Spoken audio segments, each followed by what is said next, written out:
Mesdames et messieurs, chers internautes, Benin Dabartou, nous y sommes toujours. Nous sommes dans le département du Plateau, dans la commune de Ifani. À Ifani, nous sommes avec la première autorité.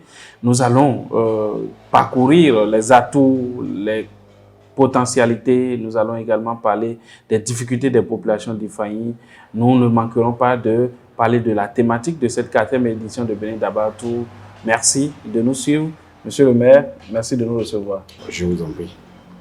Monsieur le maire, nous avons parcouru une bonne distance pour être à Ifani sur un bon bitume avec un très beau paysage. Dites-nous, votre commune est composée de combien d'arrondissements? Quelle est sa superficie? Quelles sont les activités de vos populations? Merci, cher journaliste. D'abord, avant de répondre à votre question, c'est de remercier le chef de l'État, le président Baptiste Talon, qui a su ouvrir la commune à l'extérieur.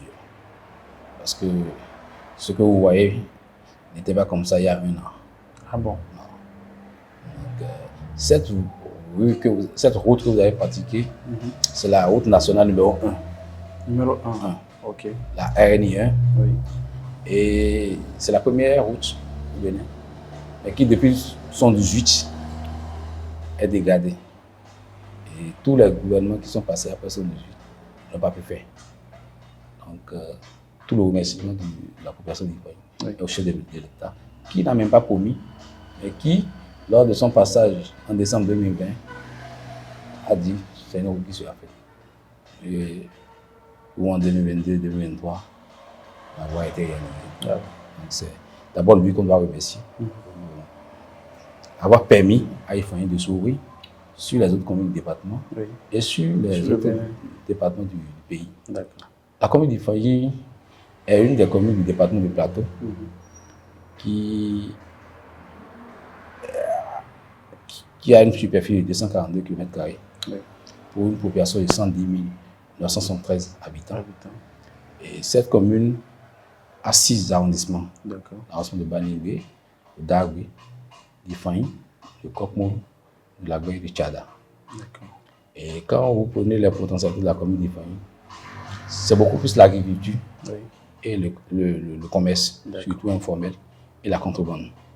La contrebande parce que la commune d'Ifani est située, partage une large frontière avec la République fédérale du Nigeria. Donc cette proximité favorise une dynamique économique au niveau de ces 2 pays. Donc en termes d'activité ici, c'est beaucoup plus l'agriculture. Et la filière phare, c'est le palmier à huile. Et la commune aussi est traversée par une rivière que nous appelons Aguidi, qui traverse toute la commune.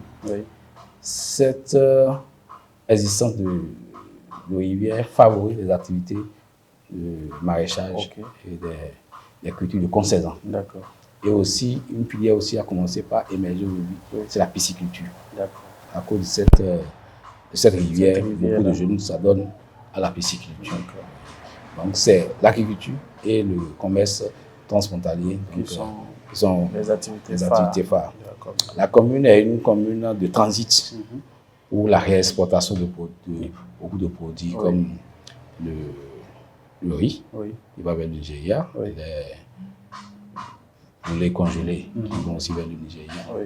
Aujourd'hui, avec le développement de la filière de palmier à huile, beaucoup de tuiles de palme sont déversées sur le marché nigérian.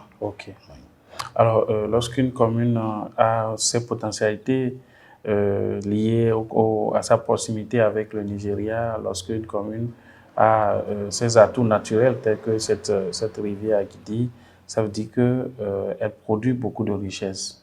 Et absolument. Pour le bien-être de ces populations, dites-nous, quelles sont aujourd'hui, quand on prend la commune de Ifani, les richesses que vous produisez et comment cela est mis en valeur par le conseil communal?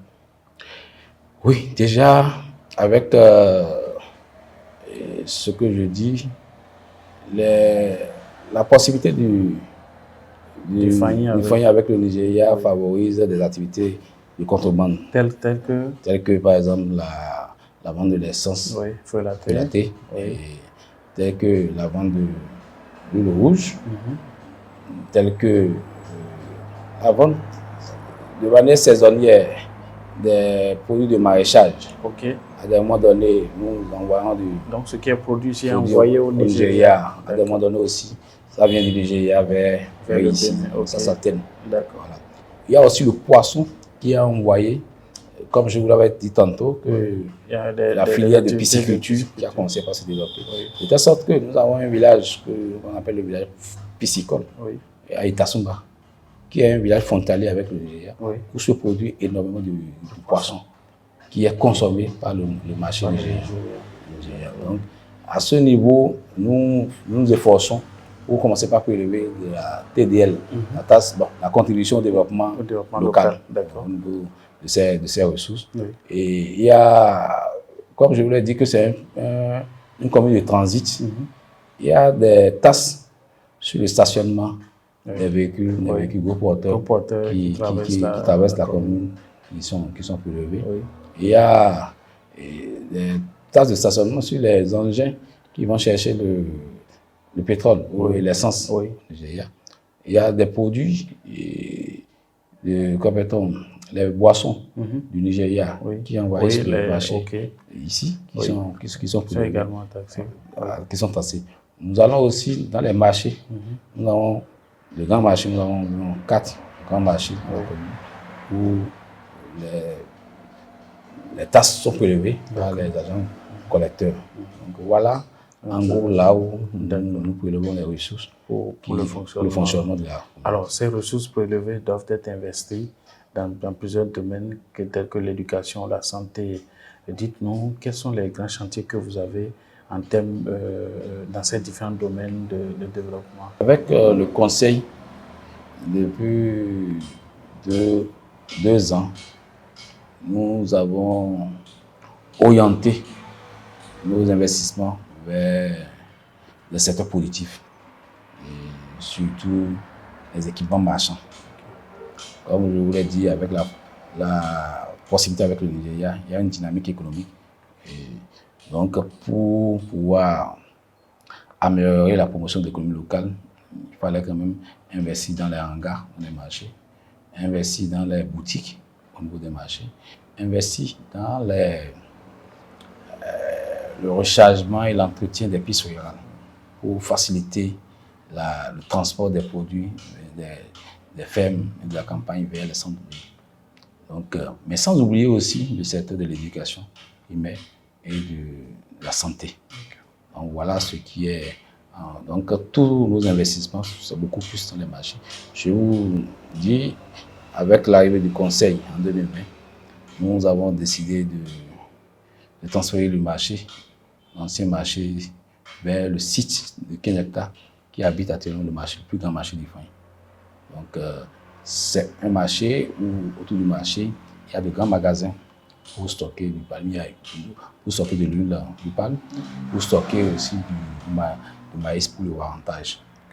Donc voilà les orientations.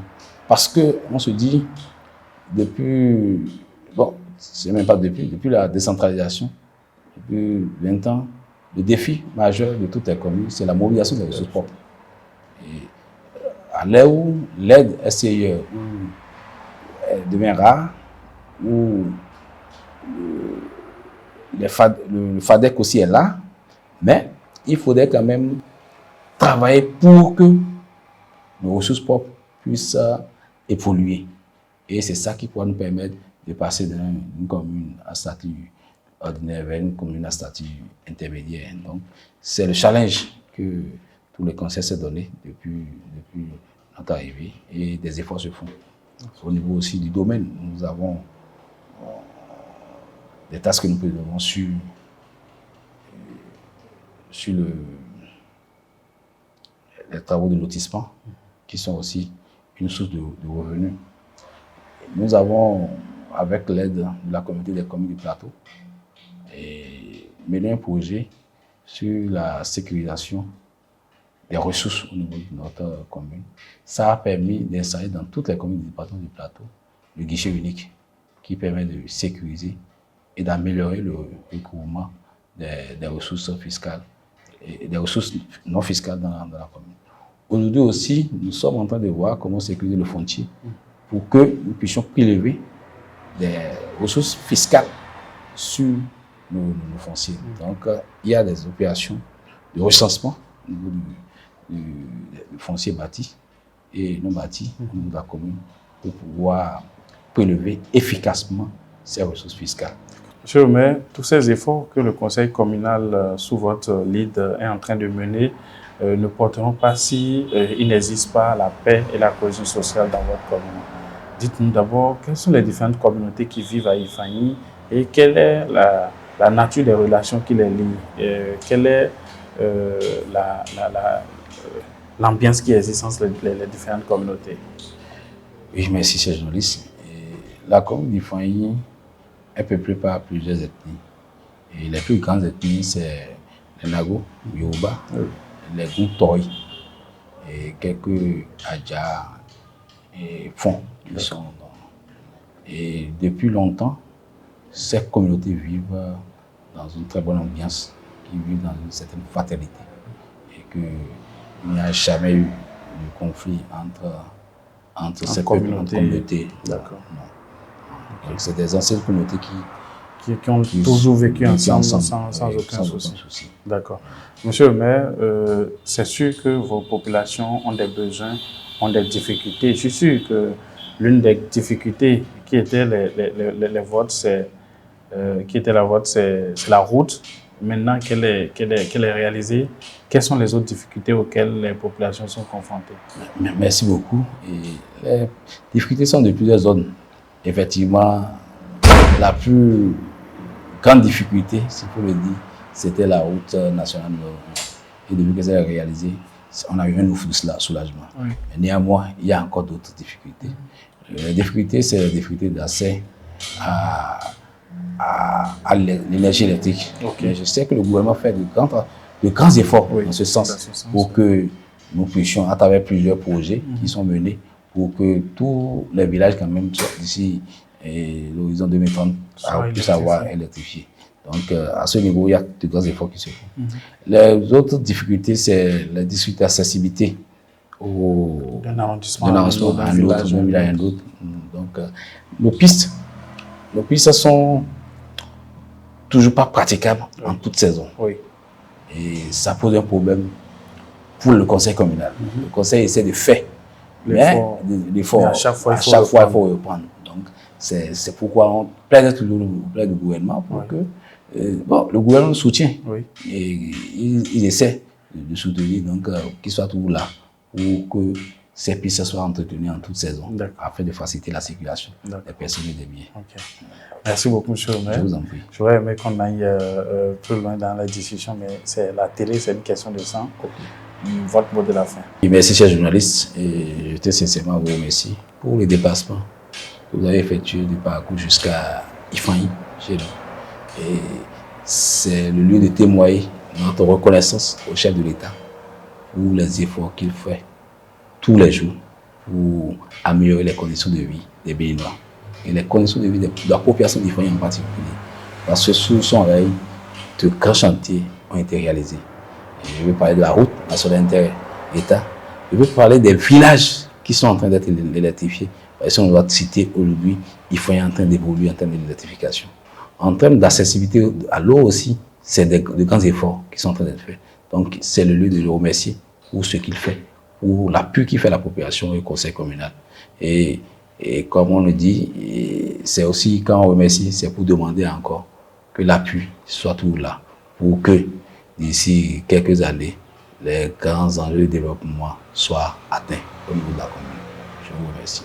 Merci beaucoup, monsieur le maire. Qui dit merci demande encore plus. C'est avec cette citation que monsieur le maire a remercié le gouvernement béninois, tout en demandant encore beaucoup d'autres efforts dans plusieurs secteurs. Nous étions avec le maire de la commune d'Ifani. Merci de nous avoir suivis. Bénin Dabaroto, à la prochaine étape. Au revoir.